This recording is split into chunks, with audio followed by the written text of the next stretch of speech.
I had a request to do a video or a couple of videos on different ways to cook steak.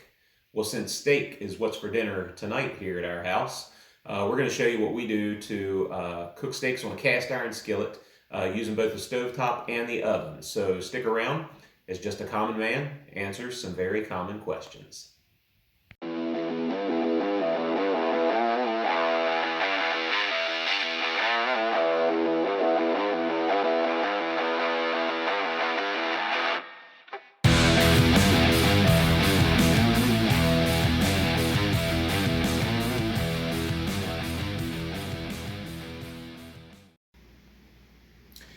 Well, as I've said before in other videos, I am by no means an expert on this kind of stuff. I'm not a chef. I'm not a competition barbecuer, anything like that. We've just tried some different things, and we know what works for us. So if you're looking for something a little more high end, you're better off to go ahead and check someplace out different right now.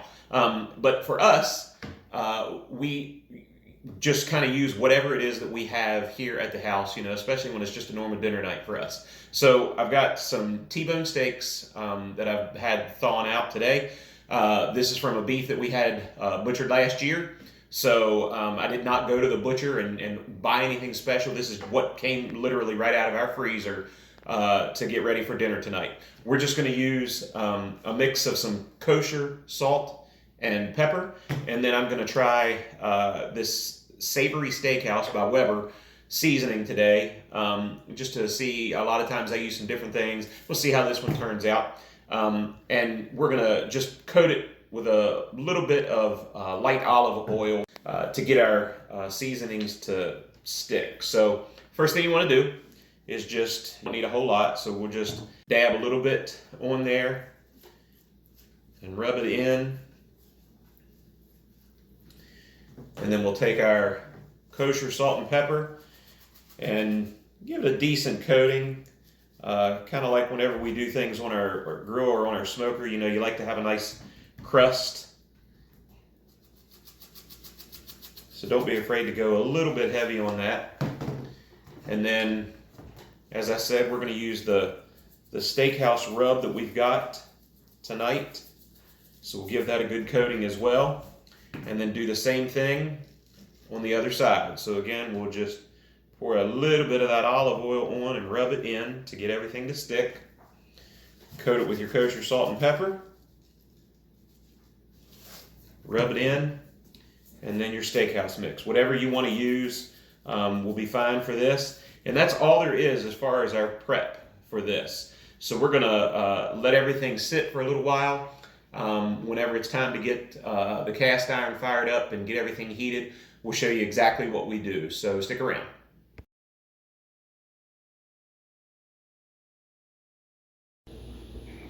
So we've had our steak sitting out here for maybe an hour and a half or so, coming up to room temperature. It had been in the refrigerator, so it was cool when we put the seasoning on it earlier. So we've just let it sit out and rest. I put the cast iron skillet in the oven and went ahead and turned the oven on to about 390 degrees and let the cast iron heat up while the oven was coming up to temp.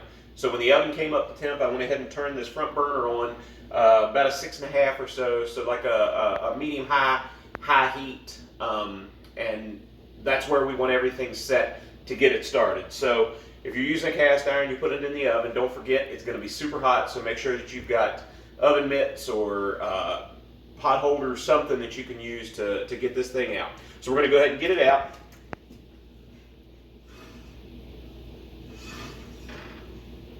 Set it here on top of that hot burner. And then again, I'm going to use this light olive oil. It's got a higher smoke point on it, so we'll put some of that in there.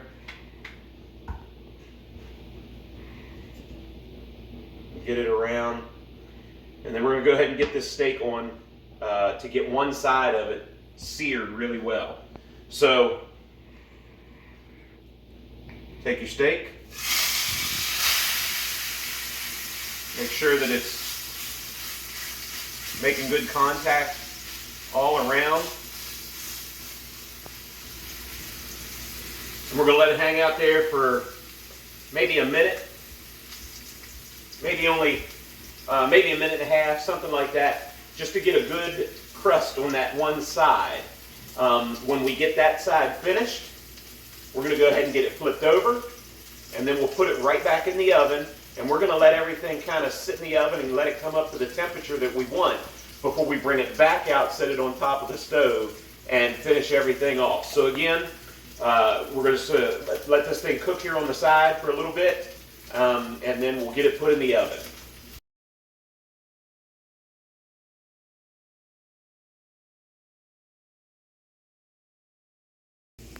All right, so that's all there is to it.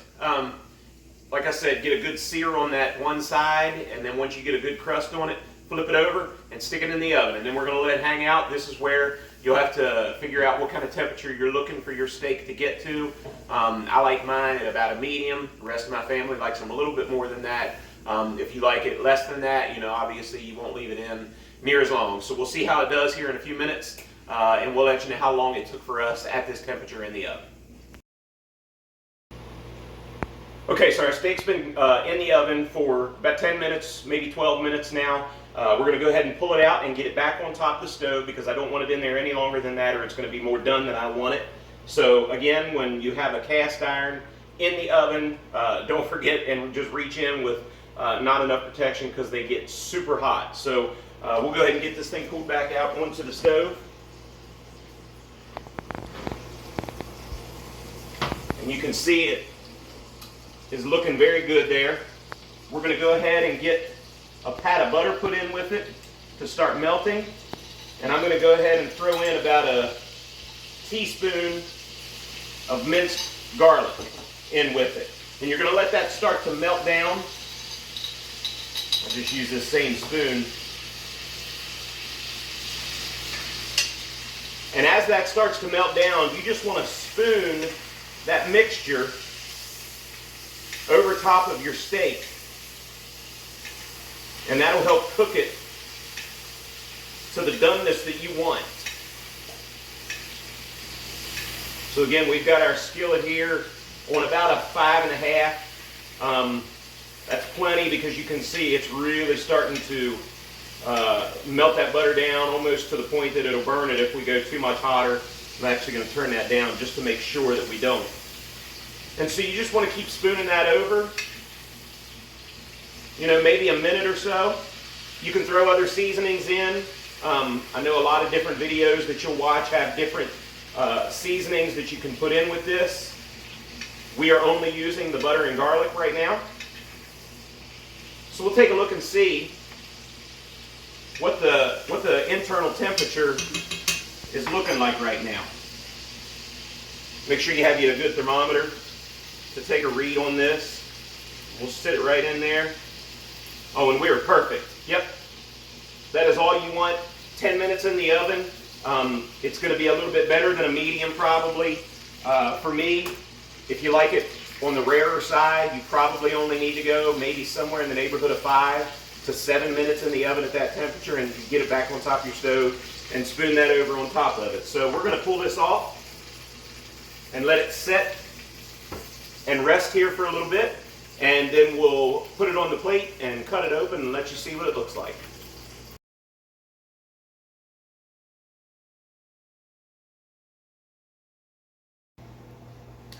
So there you go. That's how we do cast iron T-bone steaks with just a kosher salt and pepper mix with just whatever kind of steak seasoning blend that you want to use. Again, it was called Savory Steakhouse by Weber. About a minute to get a good sear on one side on top of the stove, and then we put it in the oven for again, you're probably going to want to go somewhere in the neighborhood of 5 to 10 minutes at about 390, and then pull it out. And then we melted some butter, threw some minced garlic in with it, and then just spooned that over top until we felt like we were at the temperature that we wanted to be internally. We've let this thing kind of sit and hang out here for maybe 5-10 minutes now, something like that, and I can't stand it any longer. I want to cut into it and see what it looks like. So let's take a look and see what we've got going on here.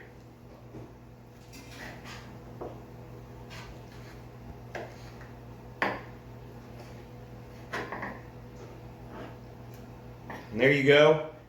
Again, if we get it in the light, just a little bit lightish pink in the middle. Again, that's 10 minutes in the oven for that. Probably a little bit longer than I really wanted to go. I like it a little more pink than that. Again, you just kind of have to play around with it and go lesser if that's what you need. We'll see what it tastes like though. I know we've said before that if you're running the pit, you get the pit master's privilege of the first bite. I know we weren't on a barbecue pit today, but I'm still taking advantage of that. So we'll see what it tastes like.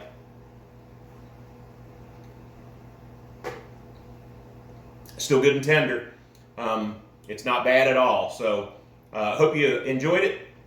Hope you got a few tips that you can use. Again, like I've said before, I'm not a professional. Take what I've done and make it your own. Hopefully you enjoyed it.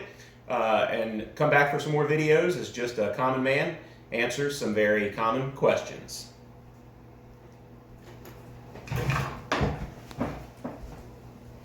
Here you go. Thanks for watching. We hope you enjoyed and maybe even learned a little something. Don't forget to like our video and subscribe to our channel. And if you have a question about something, make sure to leave us a comment down below. We'll see if this common man can answer your very common question.